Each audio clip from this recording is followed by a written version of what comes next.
first frost, you know what was happening? You had to put on your windshield wipers to get literally the oil slick off the window. That's why I and so damn many other people I grew up have cancer. And why can't, for the longest time, Delaware had the highest cancer rate in the nation. Now, the president does not have cancer. The White House is now on damage control, telling Fox News that Biden misspoke about presently having cancer. They claim he was referring to past skin cancer.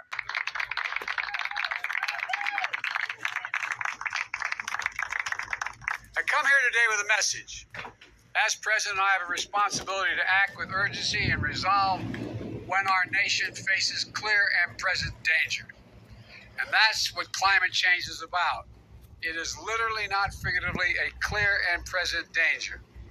Climate change is literally an existential threat to our nation and to the world. So my message today is this. Since Congress is not acting as it should, and these guys here are, but we're not getting many Republican votes, this is an emergency. And I will look at it that way. I said last week, and I'll say it again loud and clear. As president, I'll use my executive powers to combat the climate crisis. As president, I'll use my executive powers to combat the climate crisis in the absence of congressional action, notwithstanding their incredible action. In the coming days, my administration will announce the executive actions we have developed to combat this emergency. We need to act. We just take a look around. Right now, 100 million Americans are under heat alert. 100 million Americans. 90 communities across America set records for high temperatures just this year, including here in New England as we speak. And while so many governors and mayors have been strong partners in this fight to tackle climate change, we need all governors and mayors. We need public utility commissioners and state agency heads. I think it might be a good idea for President Biden to call a climate emergency. Why? Because then it relates to what you're saying. Then he can do many, many things under the emergency powers of the president that wouldn't have to go through, that he could do without legislation. Now, Trump used this emergency for a stupid wall, which wasn't an emergency. But if there ever was an emergency... Dead bodies then in Afghanistan. That's how the southern border is being described right now. We bring in Senator Joni Ernst, who was just down there and joins me. Senator Ernst, it's great to see you. Thanks, Larry. I know somebody else said it, but you also said it. And I just want to make sure people understand. You yourself served in Iraq in 2003 and 2004. God bless you, ma'am, for that. But it's that bad down there. Is that what you're saying? Replace the Taliban with the cartel. They're basically the same type of organization and so forth and so on. Worst thing you've ever seen. Yes, it is. And we had a landowners' rights meeting, and what we heard from those landowners, and one in particular who did serve as a Marine at the end of Afghanistan, and he had felt the same way. And he said, I feel like I'm serving in a war zone again. He said, just replace the Taliban with the cartel, and you have southern Texas. Climate is one. So I would suggest that they explore looking at climate as an emergency, which would give them more flexibility. After all, it's a crisis. So he described a situation where they are finding bodies on their land.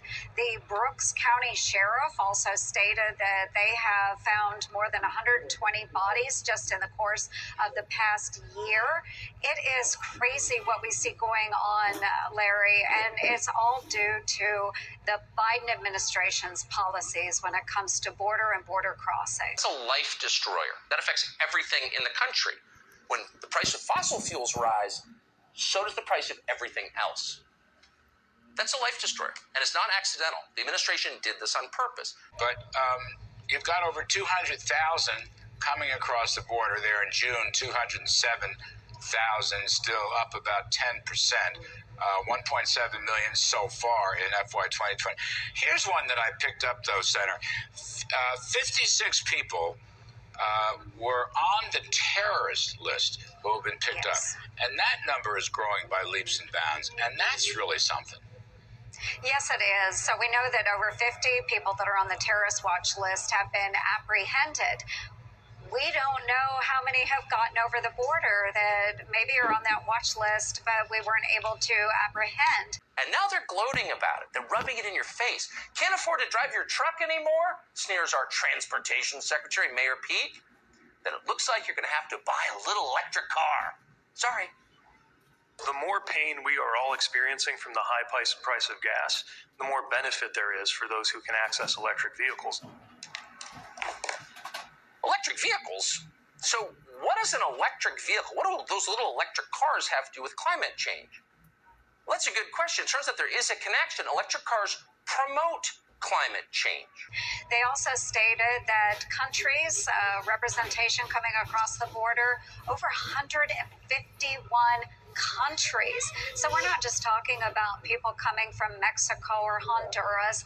People are coming from all around the globe because they know this is the easy ticket into the United States.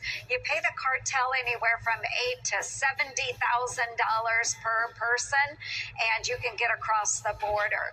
And they know that these policies are very receptive of people breaking the law.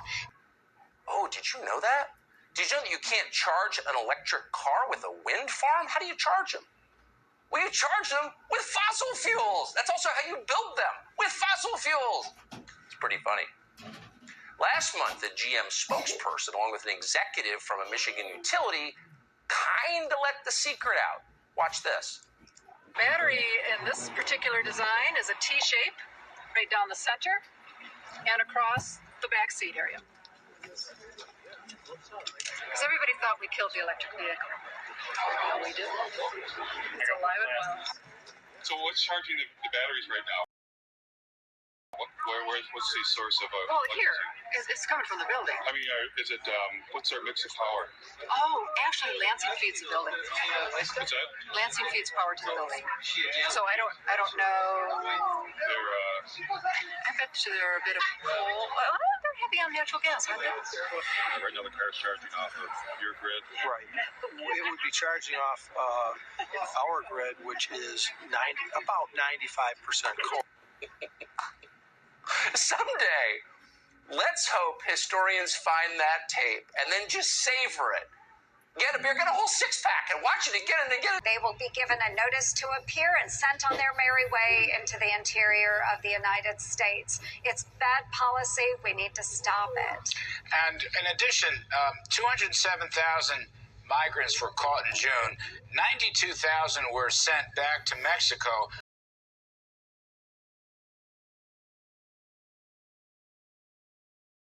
And again, the spokes chick from the car company is asked, impressed by your battery, but how do you charge it?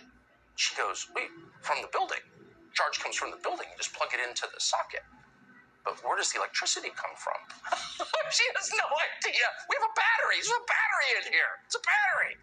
So then they ask the utility guy, where's the electricity come from? Oh, from a coal plant. So you charge your little electric car that Mayor Pete wants you to buy with coal,